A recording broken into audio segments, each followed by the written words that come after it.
intelligence department, and we had to be on duty with 3 of us 24 hours a day, and be in 8-hour shifts, and we used to change around and have different times during that 24 hours, and our job was to supply the flyers with escape kits and things like that.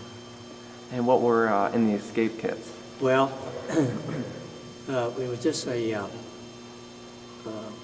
plastic enclosure with a small compass and maps, if you were shot down and so forth, where to go to get help and work your way back to the United States.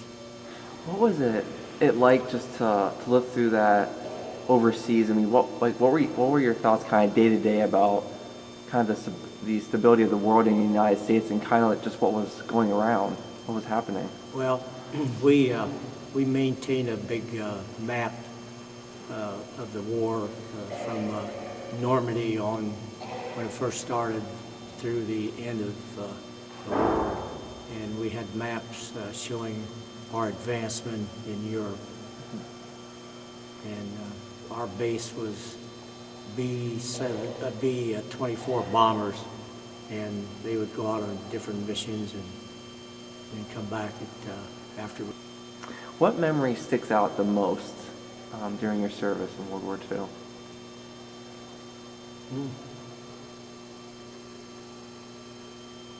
It's kind of hard to come up with anything.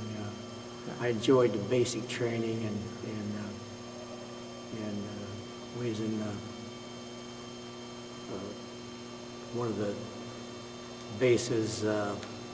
I enjoyed playing softball, and we had 4 squadrons in our group, and the squadron I was in, we won the championship, and we enjoyed that. Very cool. How did you entertain yourself while you were over there?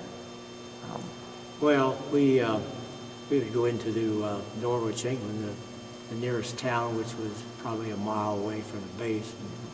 And in those days, you would walk in, and the one thing that we had to get used to is the English, why they would be on bicycles, and they was always on the left-hand side of the street, so you had to be careful that after dark, why they wouldn't be coming down on the wrong side of the street that we were used to, you know.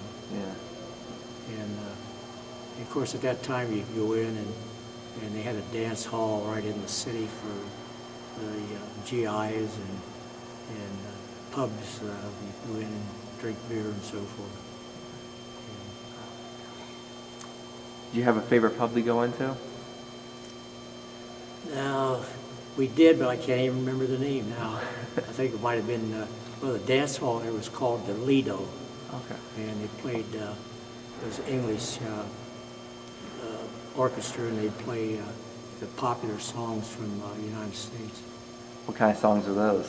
Well, what songs were those? Back in those days, in the 40s, it was Glenn Miller and Tommy Dorsey, all the big name bands. Oh, cool.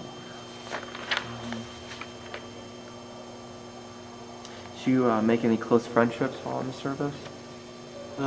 Yes, of course, we were stationed in England, and we knew the same guys who was in our outfit and everything, and we kept in contact with them after the war, and visited a couple of times.